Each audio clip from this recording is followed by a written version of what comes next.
अल्लाह तेरा है एहसान, तूने बढ़ा दी सबकी शान, आया है बन के मेहमान नूरे रमजान, नूरे रमजान, नूरे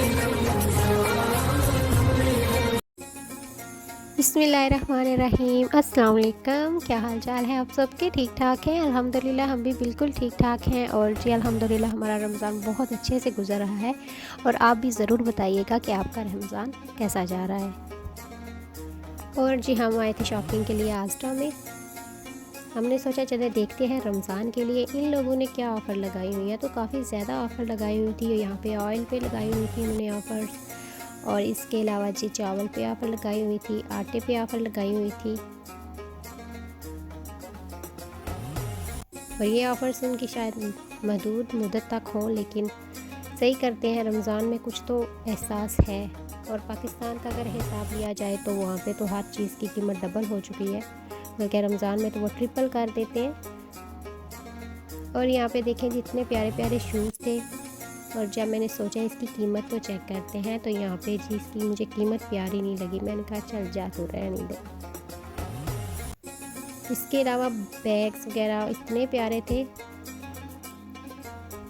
और ज्वेलरी की तरफ तो मैं बहुत कम जाती थी, लेकिन अब मैंने सोचा कुछ ना कुछ तो बंदा अपने लिए खरीदे ही। लेकिन यहाँ पे मुझे कुछ भी ऐसा सही नज़र नहीं आया था।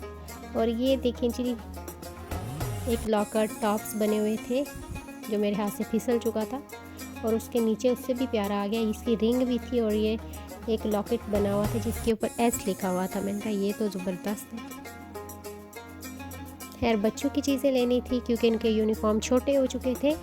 और बच्चों की ज़ाहिर है हर 3 महीने 2 महीने के बाद वो ग्रो अप कर रहे होते हैं, उनका कद बड़ा हो रहा होता है, कपड़े जो होते हैं छोटे हो रहे होते हैं। तो उस हिसाब से मैंने जो बड़ा बेटा है उसकी चीज़ें लेनी थी, उसके ट्राउज़र लेने थे, कुछ शर्ट्स लेनी थी। तो मैंने सोचा चलें जी आजरा का रुख करते हैं। और यहाँ पे भी ज़बरदस्त कपड़े इतने प्यारे प्यारे थे। ईद के लिए भी अगर यहाँ से मैंने कुछ लिए थे, मुझे ये प्यारा लगा था, रीज़नेबल कीमत भी थी। और गर्ल्स कलेक्शन देखें कितनी प्यारी है, इतनी प्यारी फ्रॉक बनी हुई थी। और उन्होंने जो स्टैचू बना के वो जो बच्चियों को पहनाए हुए थे कपड़े इतने प्यारे लग रहे थे। मैं तो इतनी इम्प्रेस हुई। मैंने कहा कितने प्यारे फ्रॉक बने हुए हैं, और बहुत ही प्यारे ड्रेसेस थे लड़कियों के। और यहाँ पे देखें कितने प्यारे लगे हुए हैं। और जब इनको एक दफ़ा वॉश करेंगे ना, फिर इनकी इस तरह हालत हो ही नहीं सकती है। फिर तो दिल करता है बस अब बंदा पहने ही ना। और जी ये देखिए कितने प्यारे प्यारे शूज़ लगे हुए थे। और जी मेरे बेटे को चाहिए था बैग, उसको शौक़ चढ़ा हुआ था, बल्कि उसको ज़रूरत तो नहीं है बैग की, लेकिन फिर भी उसने वो देखा हुआ है, पता नहीं बच्चों के हाथ में लंच बॉक्स देखता है तो वो कहता है जी मुझे बैग लेना है, बैग लेना है। तो उसको ना फिर बैग लेके दिया है। और यहाँ पे ना मुझे एक चीज़ मिली, और वो ये थी चिली मिली।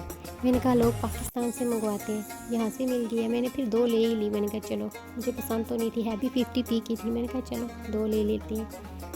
और ये जी हमारी टेल पे सारी चीज़ें आ गई थी। ये जो मैंने बच्चों के कपड़े शूज़ वगैरह लिए थे तो सारे इस तरह। और बैग देखे मेरे बेटे ने छोड़ा नहीं, उसको इतना पसंद है, उसने फिर एंड पे रखा भी नहीं है। फिर उसके अब्बू ने उसको कहा कि इसके पैसे देने हैं, फिर जब हम ले लेंगे ना फिर ले लेना। और यहाँ पे जी यहाँ एक गाड़ी बनी हुई थी बच्चों के लिए, बैठे हैं, और मेरे बच्चे तो उठ भी नहीं रहे थे। और ये पेंसिल मैंने ले ली बदकिस्मती से, मुझे नहीं पता था इसकी कीमत इतनी ज़्यादा होगी। छोटी सी थी बिल्कुल, ये देखे बारीक सी। और ये आईब्रो के लिए मैंने ली थी। और फर्स्ट टाइम मैं थोड़ी थोड़ी चीज़ें मेकअप की लेने लगी थी, पहले मैंने कभी भी नहीं ली। तो मुझे ना हस्बैंड कहते हैं कौन सा कॉस्मेटिक लिया है तुमने? मैंने कहा कॉस्मेटिक तो मैंने कुछ नहीं लिया। नहीं कुछ तो लिया है ना, मेरे हाथ में पेंसिल थी। मैंने कहा ये लिए। कहते अच्छा यही तो थी। मैंने कहा कितने के? उन्होंने बताया कीमत। मेरी तो होश उड़ के मैंने कहा एवं ले ली। फिर मुझे पता नहीं इसकी अब ज़रूरत पड़ेगी भी या नहीं, लेकिन ले ली मैंने। है ये मैं घर में लाई इसको। मैंने कहा इसको देखें तो सी, चिली मिली, और इस पर मेड इन पाकिस्तान लिखा हुआ था। और इसके साथ मैंने इसको ओपन किया। मैंने कहा हालांकि यहाँ पे है थोड़ी, देखिए इसकी शेप मोटी मोटी सी है, लेकिन पाकिस्तान की मैंने खाई थी वो तो मरी हुई है अब तो बिल्कुल। और साथ ही ये देखें जी डिंग डोंग बबल भी, और इस पर भी लिखा हुआ था मेड इन पाकिस्तान।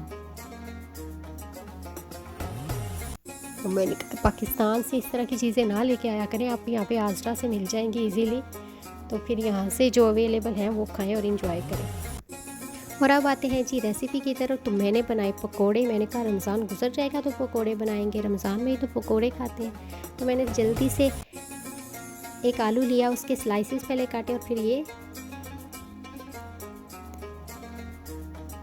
बिल्कुल पतले पतले से हम लोगों ने काटने, इसकी शेप देनी है। और साथ ही मैंने इसमें सब्ज़ धनिया ऐड किया है, सूखा धनिया ऐड किया है और लाल मिर्च पाउडर 1 चम्मच ऐड की है। नमक हस्बे ज़रूरत मैंने 1 चम्मच इसमें शामिल किए। और जी बेसन इसमें शामिल करना है। बेसन हमें उतना ही लेना चाहिए जिससे हमें लगे कि आप जो है ना हमारे पकोड़े बिल्कुल अच्छे बन जाएंगे। बिल्कुल ज़्यादा वो कहते हैं ना तो ज़्यादा डालो ना ही कम डालो, नॉर्मल होना चाहिए बेसन। ज़्यादा बेसन अगर डाल दोगे तो वो चिपचिपे जो होते हैं ना वो एक दूसरे में चिपक जाते हैं, वो कहते हैं नहीं चिमुट जाते हैं, वो वाले पकोड़े नहीं होते हैं। तो हस्बैंड ले आए थे पालक, भी साग लेके आए थे उसमें पालक थी, तो मैंने कहा चले जी ये तो बहुत ही अच्छा हो गया, पालक डाल लेते हैं। और पालक के पकोड़े तो बहुत ही मज़े के होते हैं। और मैंने इसमें थोड़ी सी शामिल कर दी और अच्छी तरह इसको भी कर लिया मिक्स।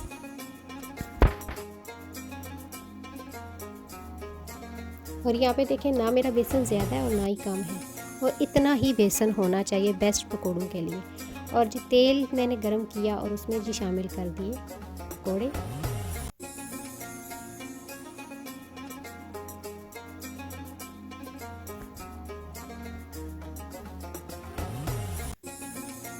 और तेल को सही गर्म करके ही पकोड़े डालें। अगर ठंडे तेल में पकोड़े शामिल कर देंगे तो वो जो तेल होता है वो पकोड़ों के अंदर चला जाता है, वो फिर निकलता नहीं है। और अगर गर्म तेल में डालेंगे पकोड़े तो वो आपके बड़े ज़बरदस्त बन के आएंगे। और यहाँ पे ये देखें इसकी लुक। और तकरीबन एक अशरा जो है कंप्लीट हो गया है। और देखें मैंने आज ये पहली दफ़ा पकोड़े बनाए हैं।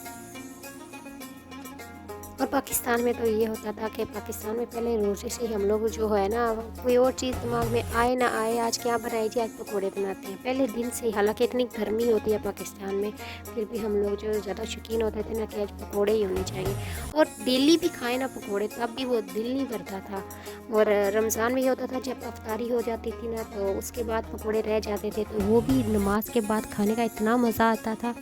मुझे तो अपना याद है कि जब नमाज़ पढ़ ली और फिर अगर कोई टीवी लगाया, एक वो जीतो पाकिस्तान लगता था, वो देखते थे हम लोग फ़ौरन ही। वो रोज़ा अफ्तारी के बाद तकरीबन मगरिब की नमाज़ पढ़ी तो वो शुरू हो जाता था 7 बजे के बाद, पता नहीं 8 बजे लगता था, I don't know, fix time नहीं पता। तो वो उसका वेट करते थे, फिर हम लोग पकोड़े खाना और वो फिर उसके बाद इशा होनी, फिर नमाज़ पढ़ने चले जाना। और ये होता था, इतना मज़ा आता था। और इस तरह ही मेरी पकोड़े रेडी हो गए हैं। ये देखें ज़बरदस्त लुक है और बहुत क्रिस्पी और बहुत मज़े के बने थे। आप भी ज़रूर ट्राई कीजिएगा और मुझे ज़रूर बताइएगा। तो पकोड़े हो गए थे हमारे रेडी। तो मैंने सोचा एक ड्रिंक भी आपके साथ शेयर की जाए, रमज़ान में हेल्थी ड्रिंक। तो मैंने 1 कप जो लिया है वो पानी का लिया था और आधा कप इसमें मैंने शामिल किया है गुड़। अगर आपके पास गुड़ नहीं है, शक्कर है तो शक्कर ही इसमें शामिल कर लें। और अच्छी तरह इसको करना है मिक्स।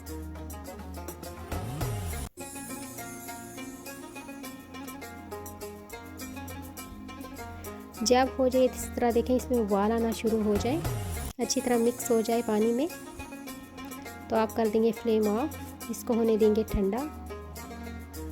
मैं इसे 1 कप में डाल लूँगी और छन्नी के साथ छान लूँगी ताकि कुछ रेशे वगैरह अगर रह जाते हैं, गुड़ में होते ही हैं ना, तो वो छानने से निकल जाते हैं। और साथ मैंने नींबू के स्लाइसिस लिए थे बारीक बारीक काट के, इस तरह मैंने उनको कूट लेना है ग्लास में शामिल करके।